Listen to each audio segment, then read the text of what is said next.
Commission électorale indépendante a débuté aujourd'hui la proclamation des résultats provisoires du scrutin référendaire sur le projet de constitution organisé ce dimanche. Ces premiers résultats concernent les Ivoiriens de l'étranger et la Côte d'Ivoire.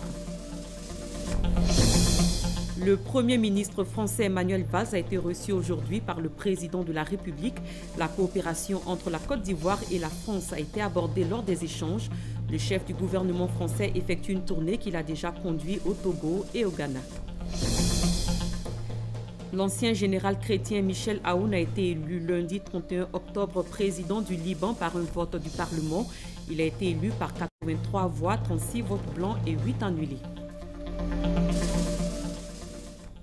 Bonsoir et bienvenue. La Commission électorale indépendante a entamé aujourd'hui la proclamation des résultats provisoires du scrutin référendaire sur le projet de constitution organisé ce dimanche.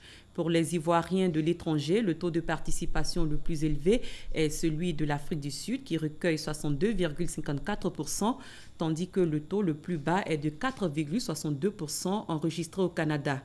L'Afrique du Sud bat encore le record des suffrages exprimés pour le oui avec 96,09%. En Côte d'Ivoire, la région de la Bagoué est en tête avec un taux de participation de 64,82%, quand Daoukro, Mbayakro et Prikro récoltent pour le IFU un taux de 38,65%. En ce qui concerne les suffrages exprimés pour le oui sur le territoire national, la région du Hambol est en pole position avec 99,30% pour le oui et 0,70% pour le non. Le Premier ministre français Manuel Valls est à Abidjan depuis hier. Il s'est entretenu ce lundi avec le président de la République Alassane Ouattara au palais présidentiel. La visite du chef du gouvernement français s'inscrit dans le cadre d'une tournée qu'il effectue dans 3 pays africains, à savoir le Togo, le Ghana et la Côte d'Ivoire. Jérôme Kofi Aboulin. La coopération axée sur les ressources humaines, la langue, la culture et le développement économique ainsi que la sécurité pour faire bloc au terrorisme. Tels sont les éléments basiques sur lesquels la France et la Côte d'Ivoire entendent désormais mettre l'accent dans le cadre de leurs relations. Au cours d'un échange ce lundi entre le Premier ministre français Manuel Valls, en visite dans la sous-région ouest africaine, et le chef de l'État ivoirien Alassane Ouattara, les deux personnalités se sont félicitées quant à la volonté et la détermination des deux pays à toujours mutualiser les efforts pour le renforcement de la coopération franco-ivoirienne. Vous connaissez les relations privilégiées entre la France et la Côte d'Ivoire et tout le soutien apporté par la République française à la République de Côte d'Ivoire. Le Premier ministre Manuel Valls est un ami à nous et également un ami de la Côte d'Ivoire. Nous avons été visés, la Côte d'Ivoire et la France, par le terrorisme et nous faisons face ensemble en matière d'engagement de nos armées, de nos services, de nos polices et de nos gendarmeries, parce que c'est essentiel pour la protection de nos concitoyens et puis évidemment pour le développement et pour le développement économique. Mais il y a quelque chose de beaucoup plus important encore, c'est la coopération humaine, les échanges humains. C'est vrai sur la langue, c'est vrai sur la culture. C'est ça qui doit caractériser la relation entre la Côte d'Ivoire et la France, cette relation humaine, chaleureuse, fraternelle. Après ce tête-à-tête entre Manuel Valls et le président Alassane Ouattara, un toast a été offert en l'honneur du Premier ministre français. À cette occasion, il a été distingué par son homologue ivoirien Daniel Kablan-Duncan. Manuel Valls a été élevé à la dignité de grand officier de l'Ordre national de la République de Côte d'Ivoire. Pour lui, c'est la marque de l'amitié profonde entre la France et la Côte d'Ivoire. Cette distinction, elle est bien sûr pour moi, et j'en suis conscient, et particulièrement touché et ému, moi qui aime l'Afrique et tout particulièrement la Côte d'Ivoire. Mais c'est une distinction d'abord, bien sûr, pour la France, pour les Français, et une nouvelle fois un signe de l'amitié entre nos deux pays. Le président de la République, Alassane Ouattara, a également saisi cette occasion pour revenir sur le sens du référendum en vue de l'avènement de la Troisième République. Monsieur le Premier ministre, votre visite intervient à un moment important de l'histoire de la Côte d'Ivoire. En effet, dimanche 30 octobre 2016, le peuple ivoirien a voté pour une nouvelle constitution. Et cette nouvelle constitution traduit notre volonté de doter notre pays d'institutions fortes, modernes, et aussi de garantir durablement la paix et la stabilité dans les années à venir, notamment pour les générations à venir.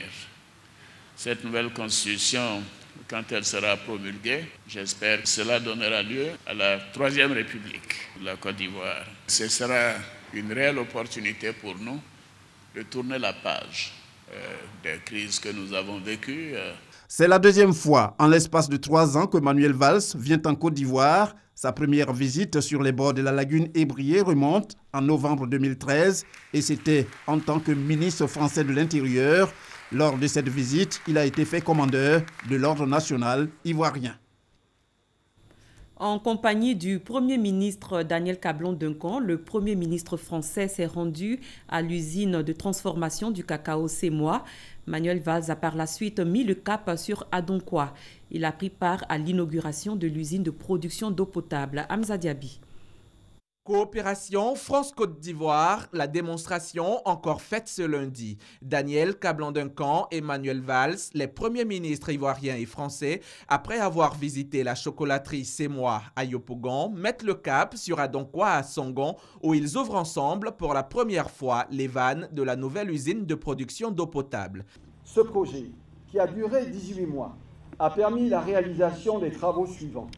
La réalisation et l'équipement de 15 forages avec une capacité totale de prélèvement de 170 m3/h à 150 mètres de profondeur. La construction et l'équipement d'une station de neutralisation et de désinfection. La construction et l'équipement de 2 réservoirs d'eau traitée. La construction et l'équipement d'une salle de reprise pour le refoulement vers le château d'eau de Ndotré. La pose des canalisations de refoulement de 35 km. La construction d'une ligne haute tension dédiée à ces installations, la fourniture d'un système d'asservissement, d'automatisation et de télégestion de l'ensemble des installations et l'aménagement de la voie d'accès depuis Atenguier jusqu'au site de forage. Ce projet fournira 50 000 m3 d'eau par jour et devra assurer de manière pérenne la continuité du service d'eau pour la ville d'Abidjan et tout particulièrement le renforcement des communes d'Abobo et d'Anyama. Il a été financé par l'Agence française de développement à travers le programme du C2D. Depuis maintenant 5 ans, la France et la Côte d'Ivoire travaillent ensemble à ce projet Songon. Nous avons décidé d'en assurer le financement à travers le contrat de désendettement et de développement. À chaque fois que la Côte d'Ivoire a besoin de la France, c'est notre vocation d'être là à vos côtés.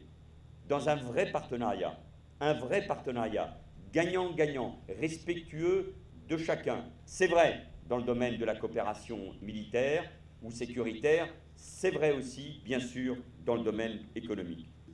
L'usine de traitement d'Adonkwa s'inscrit, on l'a dit tout à l'heure, dans le 3e des 5 axes prioritaires de l'action du président de la République, son Excellence M. Alassane Ouattara, dans le plan quinquennal 2016-2020, d'un montant de 30 000 milliards de francs CFA, soit autour de 45,6 milliards d'euros, et qui porte sur l'amélioration des conditions de vie des populations.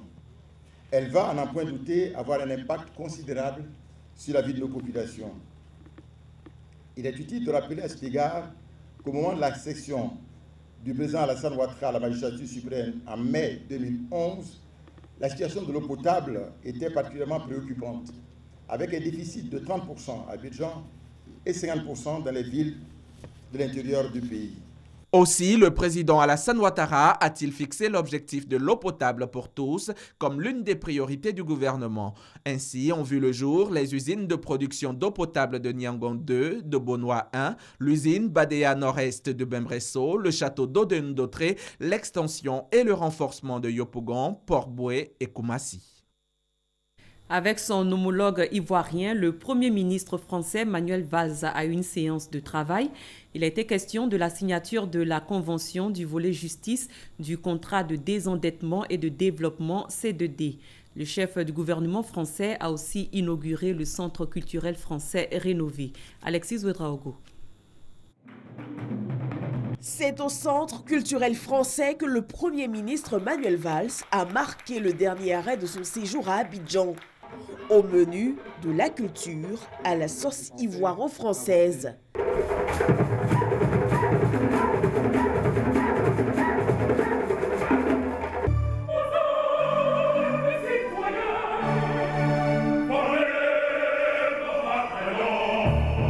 Pour le numéro 2 français, le centre culturel, c'est le cœur de la France qui bat en Côte d'Ivoire.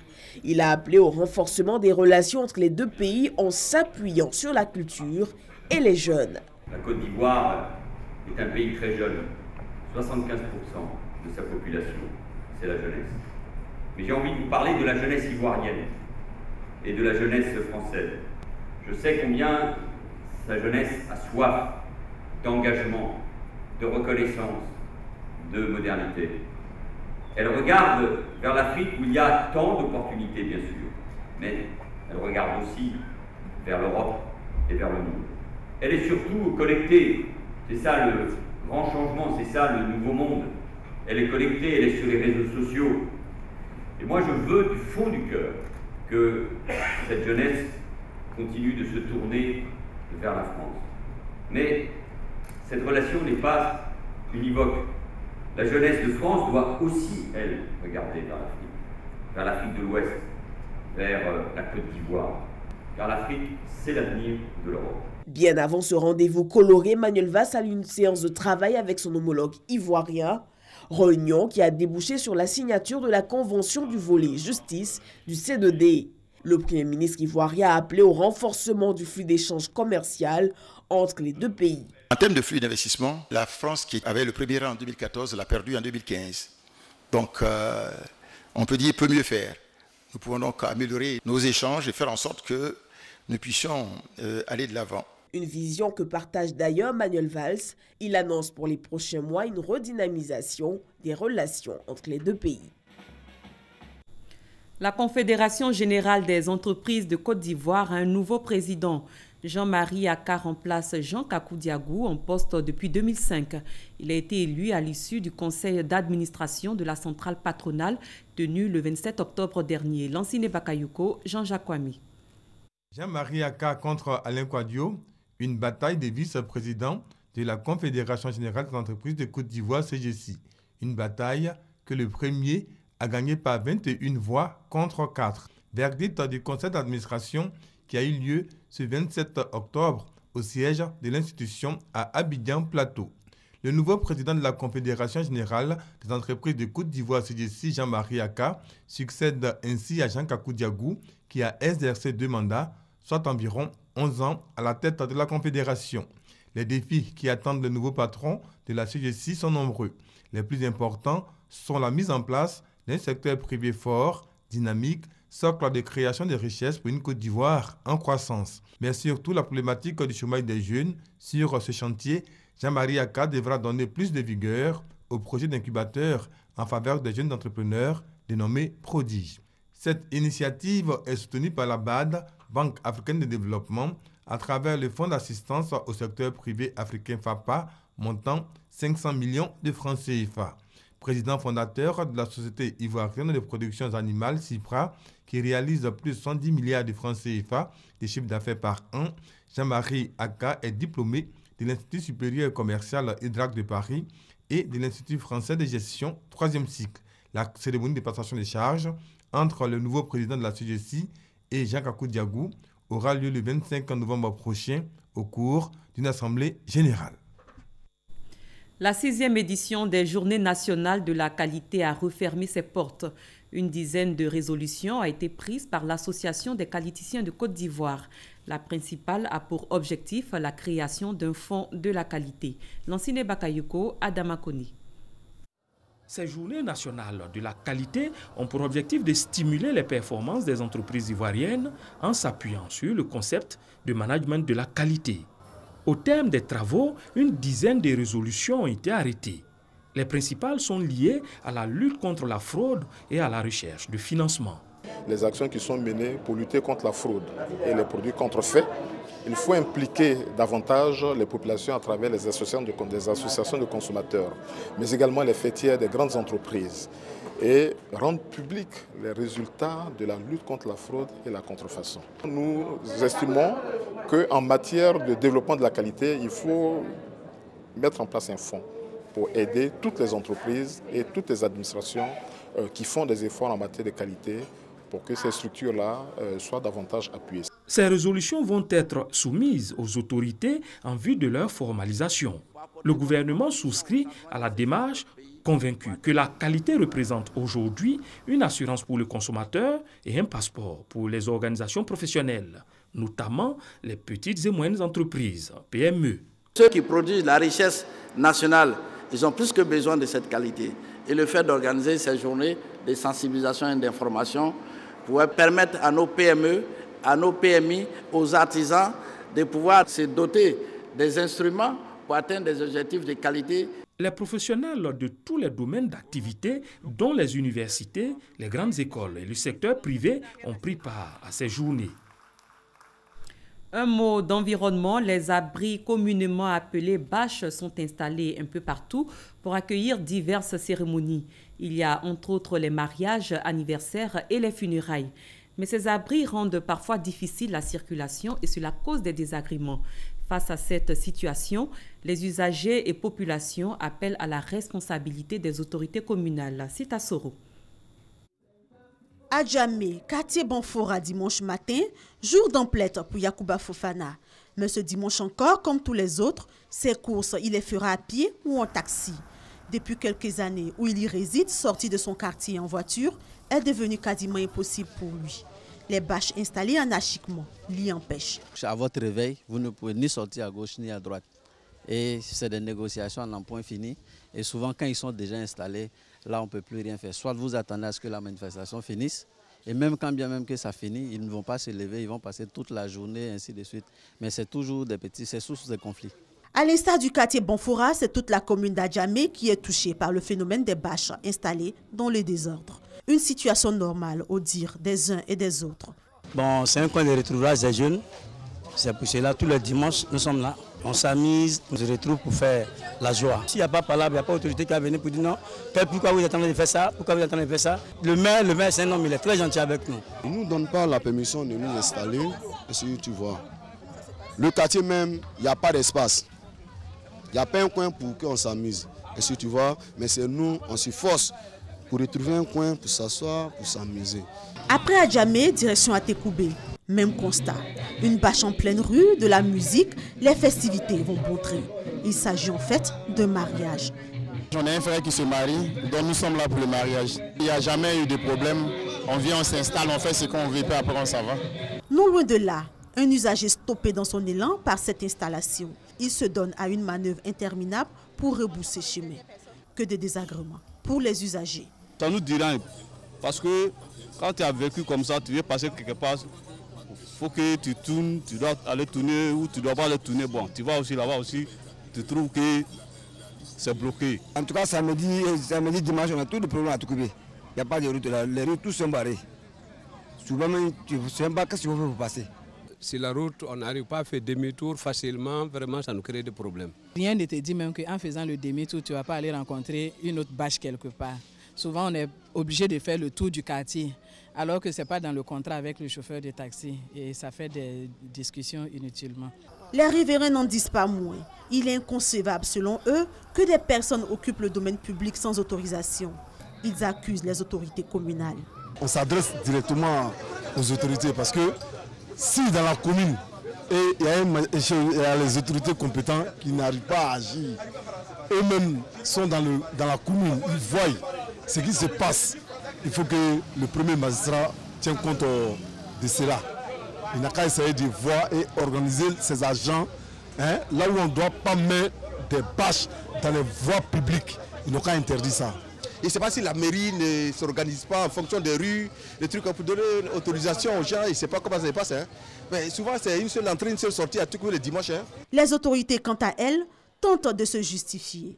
Les jeudis et le week-end, parce que ce sont ces moments-là qui sont les plus utilisés pour les cérémonies festives. Et souvent aussi, malheureusement, pour les condoléances et les funérailles. C'est lié au fait que notre habitat est composé essentiellement de co-communes. Nous donnons des autorisations sur des axes non structurants pour ne pas empêcher la circulation des personnes et des biens. C'est ce que nous faisons.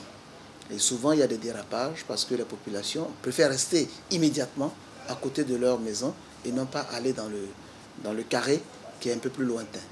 L'occupation des rues, notamment dans la commune d'Adjamé, qui est l'ensemble de la panoplie de la culture africaine, Il faut dire que c'est des habitudes déportées depuis le village jusqu'en ville. Il ne s'agit pas de s'imposer, mais il s'agit d'amener les gens à comprendre la nécessité d'harmoniser un peu les espaces pour une question de commodité, afin que ce ne soit pas trop gênant pour tout le monde. Après la phase de sensibilisation, des sanctions sont prévues à l'encontre de toutes ces personnes qui enfreignent aux dispositions mises en place par les autorités communales. Les mesures, c'est simple, c'est des amendes, ou c'est purement, même pendant la cérémonie, venir interdire la cérémonie, enlever les abris. Il faut prendre une autorisation. Tous ceux qui vont se retrouver sans autorisation, nous serons obligés. Nous serons obligés non seulement de mettre en fourrière les abris et bâches qui ont servi à créer cette nuisance, nous allons saisir les appareils qui font les nuisances et nous allons aussi mettre une pénalité pour tous les opérateurs économiques qui, sans tenir compte de nos instructions, barrent les rues de façon anarchique. Pourvu que ces mesures soient respectées pour le bien de tous.